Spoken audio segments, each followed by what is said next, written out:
أهلا بكم في قناة سكيل فيرس. في فيديو النهاردة هنكمل سلسلة أساسيات نظام الاتصال الكوميونيكيشن سيستم، ونبدأ حاجة مهمة جدا في أي مجال اتصالات، وهي الفرق بين الأنالوج والديجيتال.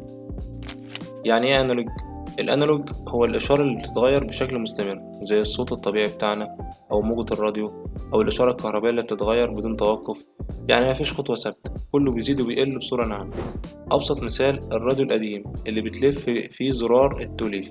برضه الصوت اللي بيوصلك للموبايل ممكن يكون أنالوج في بعض المراحل. نيجي بقى للديجيتال. يعني ايه ديجيتال؟ الديجيتال بقى ده عالم مختلف. الإشارة هنا بتكون عبارة عن صفر وواحد، أون أو أوف، يعني خطوات ثابتة مش مستمرة. وده اللي بنلاقيه في الكمبيوتر والإنترنت، الهواتف الحديثة، زي أي ملف صوت MP3.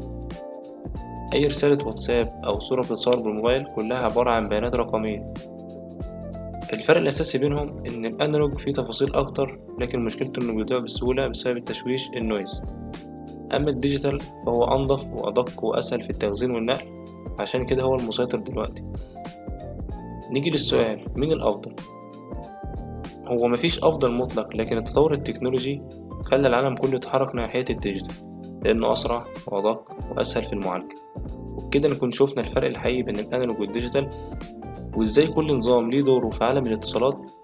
لو استفدت من الشرح ادعمني بلايك واشتراك وفعل الجرس علشان ما يفوتكش أي درس جديد.